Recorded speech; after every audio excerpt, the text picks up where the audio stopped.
Salut à tous, c'est Gladys, j'espère que vous allez bien. Aujourd'hui je vous retrouve dans une nouvelle vidéo pour vous présenter les one-shots de ma pile à lire qui me font vraiment envie en ce moment. Alors il y en a 9 en tout, donc je vais essayer de vous les présenter assez rapidement quand même pour que la vidéo ne dure pas trop longtemps. Donc c'est parti, on commence tout de suite. Premièrement il y a Solitaire de Alice Oseman qui me fait très envie, je l'ai ici en version VO chez HarperCollins. Et il existe également en français, donc sous le nom de L'année solitaire. Ça va être la première fois que je vais lire un livre de Alice Oseman et j'ai l'impression que c'est le genre de lecture doudou mais qui en même temps vous fait réfléchir sur certains sujets. Donc clairement c'est tout ce que j'aime dans le genre contemporain. Donc j'ai vraiment hâte de découvrir ce livre et la plume d'Alice Oseman par la même occasion. C'est un livre assez court dans lequel on va retrouver Tori, une adolescente qui va passer une année assez solitaire et on va justement découvrir pourquoi elle est seule, pourquoi elle n'a pas d'amis et comment elle vit tout ça. C'est un sujet qui me touche beaucoup parce que quand j'étais au collège j'ai décidé de moi-même rompre des ponts avec certaines personnes et j'ai passé une année assez seule dans laquelle je me suis réfugiée dans la lecture et ça a été mon déclic qui m'a lancée autant dans la lecture après, même si j'avais toujours lu auparavant. J'ai vraiment hâte de découvrir cette histoire et je pense que je vais sûrement m'attacher à Tori et me retrouver moi aussi jeune adolescente à sa place. Donc voilà, c'est un one shot qui me fait vraiment très envie et je pense qu'une fois que j'aurai lu celui-ci, je lirai sûrement d'autres livres d'Alice Oseman parce que tous ces livres me font envie. Dans les one shots qui me font envie, il y a également un autre contemporain, donc La rue qui nous sépare de Celia Samba, publié chez Hachette. C'est un livre dans lequel on va retrouver Noémia qui est étudiante, qui va rencontrer Tristan, un sans-abri. Et ici on va y discuter du coup justement de la difficulté qu'il y a d'aborder certains sans-abri, de devenir ami avec eux et des différences donc de situations sociales que l'on peut rencontrer du coup et tous les impacts que ça peut avoir sur la vie de tous les jours et sur cette relation que l'on peut construire. J'ai écouté justement un interview de Celia Samba qui discute de comment elle a pu écrire ce livre, surtout comment elle a pu le rendre juste tout en n'ayant jamais vécu cette situation. Donc c'était très intéressant et elle m'a vraiment donné envie de découvrir son histoire. Donc c'est chose presque faite puisque je l'ai déjà acheté et du coup maintenant j'ai juste qu'une envie, c'est de le lire. Dans les one-shots qui me font envie, il y a également Le Prieuré de l'Oranger de Samantha Shannon paru ici chez les éditions de Saxus. C'est un livre énorme clairement, mais il me fait très envie et malgré sa taille je vais le lire très bientôt puisque j'ai prévu une lecture commune avec mes copines de Booksta, donc j'ai super hâte de le découvrir et franchement je pense que ça va être une très bonne histoire. C'est un livre dans lequel on va retrouver un monde divisé avec des régnums, donc qui sont des royaumes mais cette fois-ci régis par des femmes. On va également y retrouver une romance FF et c'est une fantasy qui apparemment est énormément développée. En même temps, vu la taille du pavé, il y a de quoi faire. J'ai vraiment hâte de découvrir cet univers, il a l'air très intéressant. Et d'un autre côté, je me suis pas tant que ça renseignée sur le contenu du livre, je n'ai même pas lu le résumé, ou alors je l'ai lu mais il y a très longtemps, en tout cas je m'en souviens plus. Et c'est mieux comme ça, parce que comme ça je le découvrirai au moment où je le lirai réellement.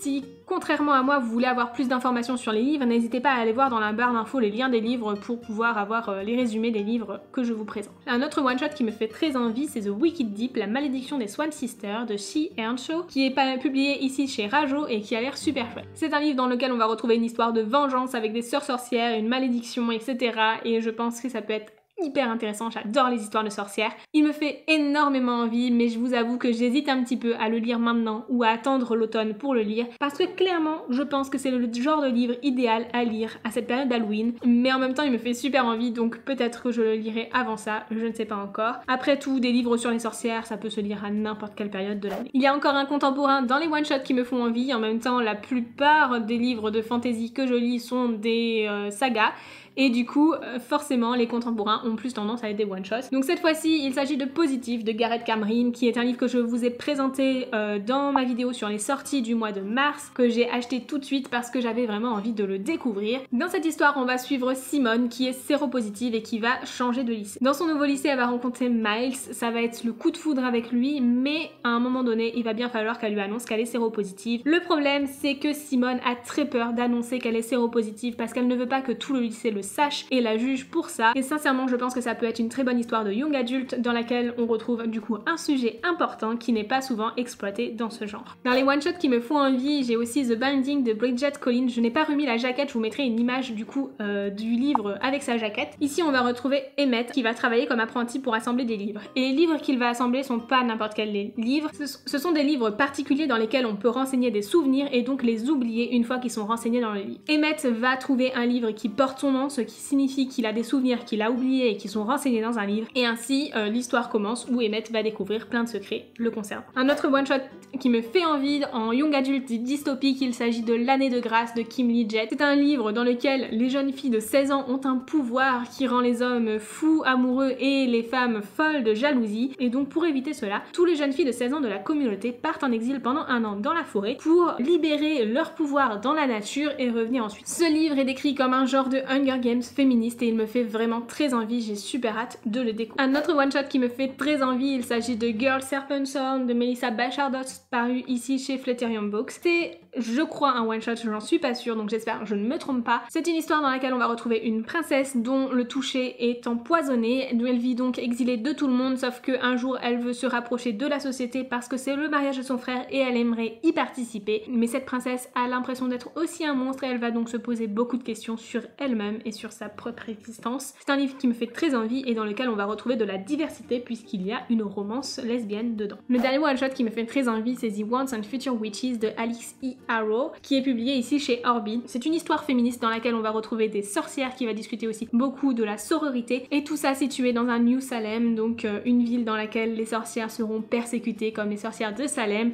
et du coup on va se poser beaucoup de questions sur le pouvoir de ces sorcières et sur le féminisme et en quoi ces femmes sont tout à fait légitimes à exister. C'est un livre qui me fait vraiment très envie, il est assez épais, c'est de la VO, mais clairement j'ai juste qu'une hâte, c'est de le découvrir. Donc voilà, c'est tout pour ma vidéo, j'espère qu'elle vous aura plu, j'espère qu'elle vous aura permis de découvrir certains livres. Si vous voulez avoir plus de détails sur ces livres, n'hésitez pas à aller voir les liens en barre d'infos, ce sont des liens d'affiliation Amazon. Si vous achetez via ces liens, ça ne vous coûtera pas plus cher, mais moi je récupérerai quelques centimes sur vos achats. Si vous voulez pas acheter sur Amazon, il n'y a pas de souci, c'est juste un moyen pour vous aussi d'avoir accès au résumé des livres ou aux éditions particulières que je peux avoir. Sur ce, je vous fais de gros bisous, je vous dis à très bientôt et je vous souhaite de très belles lectures. Ciao!